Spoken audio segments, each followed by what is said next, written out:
Today is 759 day that I'm here to learn. I'm learning how to support your dreams, your goals, allow you to become the person that you want to become.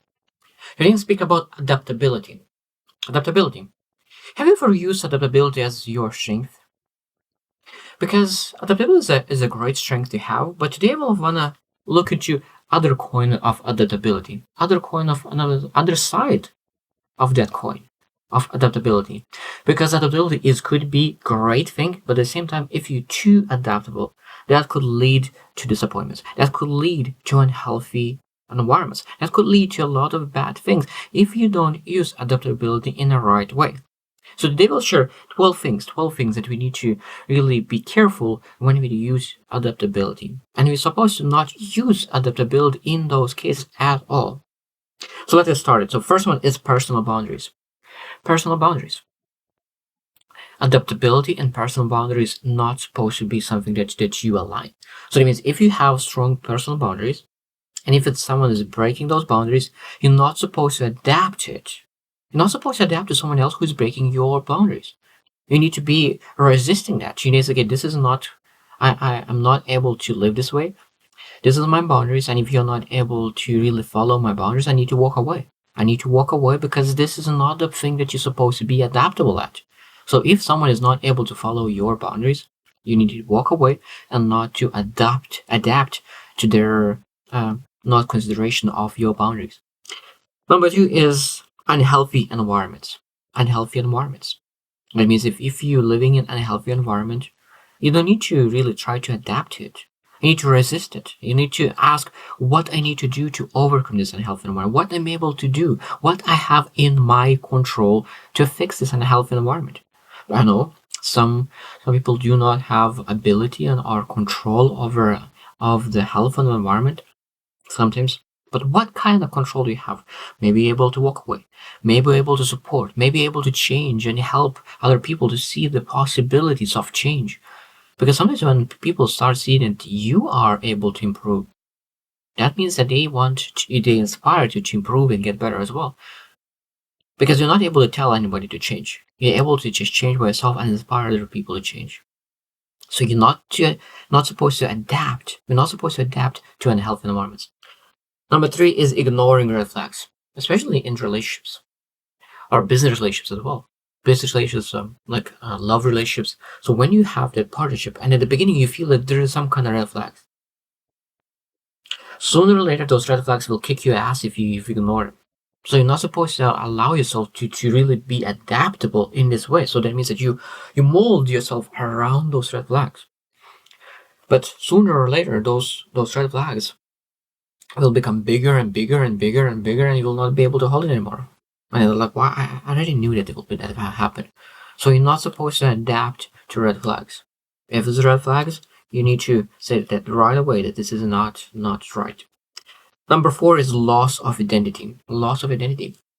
People become so adaptable, they move and mold themselves every single time in like so many different groups. That people start to guess like who I am. Like I'm so different kind of person to different kind of groups.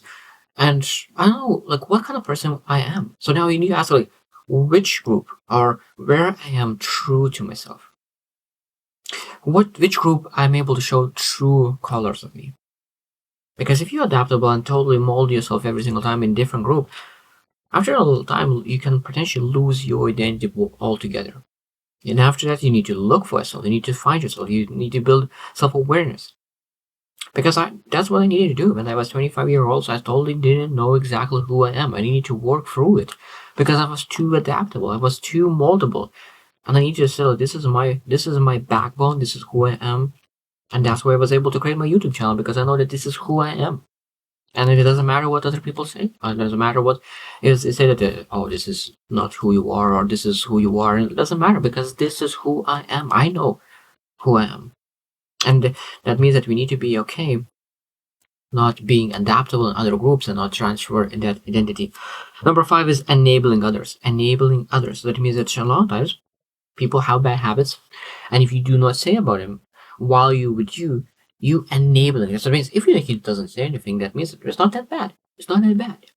So they will keep doing those bad habits, terrible habits, because you don't say anything. So that means we need to be okay to really speak up and say that you are much better than that. Like, I know that you have something going on, but you are much better than that. And because true friends are putting knife in their heart, not in their back.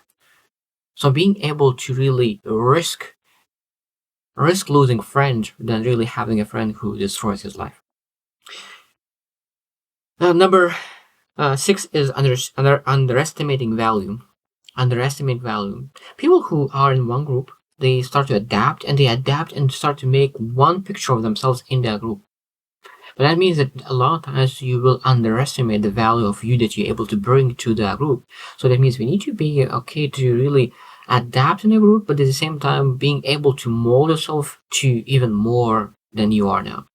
Adapt to more or something than because if you really adapt and you don't change the view of yourself in the group, that means you will forget how much value you have.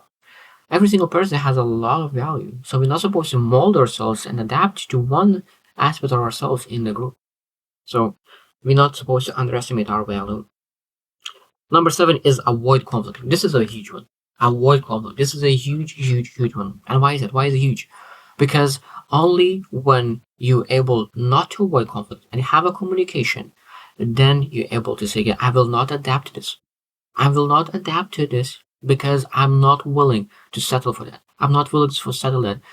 And when you are willing to have that conversation with a person about the boundaries, about the environment, about the mistakes, about the problems, about the habits that other person have, there's a chance that you will be able to change the situation. And if you change the situation, you don't need to adjust, you don't need to adapt to something that is not healthy for you. It's very, very important to have that, not to avoid conflict, but to really go into that and really have that right conversation to help to overcome that. Number 8 is taking on other burdens. Taking on other burdens. This again, that's part of the conflict as well, that you need to being able to have a conversation. Because when one person is taking slack, other person probably taking that burden. One person taking more slack, the other person taking more burden. And more and more and more. And after that, that one person is totally doing nothing, another person doing a lot and everything. And it might be that the main person, the business owner, doesn't know that employees are not able to cover each other. Because one of this person is taking slack, another one is working crazy hours. And both of them are losing. So that means that being able to understand that we're not supposed to adapt to take other people's burdens. And that means, of course, so for a short period of time, you're able to help support. But it's very important to understand that we're not supposed to adapt to it. We need to communicate. We need to change that and say it and resist that. And what you're able to control, that you don't take other people's burden. I have seen so many times people are taking burden in a lot of different careers and a lot of businesses in school. So that means we need to communicate that is not okay. Number 9 is ignoring personal growth. Ignoring personal growth. So that means if people adapt to bad environments, that doesn't allow them to grow, then they ignore personal growth. That means we need to understand that we're not supposed to stay in one place for a long time. If you adapt to terrible things, now how are you supposed to grow in? So that means we need to learn and guess ourselves, okay, how I'm able to grow, where I'm able to adapt today, how I'm able to change something that I could again adapt. And I need to stay in one place for long term. Maybe you didn't adapt yet in that place. It's like, I didn't adapt to this place. How are we supposed to move to other place? No, like if you know that other path will give you much better results, maybe you're able to leave the thing that you were adapting and move to something else. So number 10 is missing out opportunities. Missing out opportunities. That's exactly what it is. Because a lot of times when we try to adapt to one thing, we sometimes we forget that there's a lot of different things that we're able to really improve, get better. So what kind of things you're adapting now specifically? What are the things that you're adapting now? And if you say that there's nothing to adapt at the moment, that means that you're missing out on opportunities. Missing out on opportunities. Because if you're not on a daily basis adapting at something, that means you're missing out on opportunities. Because every single person needs to constantly adapt, constantly mold themselves into something, into somebody that is valuable. Number 11 is unrealized potential. If you miss out on opportunities, that means that you will never realize your true potential. Because if you every single day you mold yourself, improve yourself, you you adapt to different bigger and bigger and bigger challenges, what happens? You're trying to move to your potential.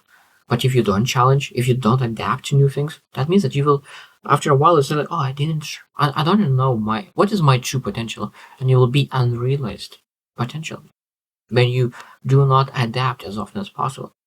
So, not adapt to really one thing at a time. Adapt to doing multiple things. And number 12 is overlooking needs. Overlooking needs. This is very, very important. Overlooking needs. That means that we adapt our lives into overlook our needs.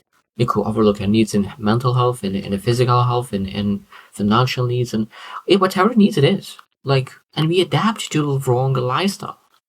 We're not supposed to allow ourselves to really adapt to the wrong lifestyle. Or other people that are taking advantage of us. We need to not adapt it. We need to fight back, and really fight for our future, fight for a better tomorrow. Because I know that amazing people sometimes really adapt to wrong things. Adaptability is a great thing, but if you use adaptability in things that hurt you, that is, okay, I guess, one of the worst things that you can do. So I want you really to ask yourself, what you adapting now? If you're not adapting to anything, that means what you able to looking forward to, what you able to start doing, that you start working on adapting at something. And ask, maybe you adapt in something that is not helping you. Maybe you need to say that I adapted for the last couple of years on this, but I'm not supposed to do that. It's not helping me. I need to ask questions, what I'm able to control to get out of this situation and resist the situation that doesn't help you, doesn't serve you anymore. So I hope you choose to win, and see you tomorrow.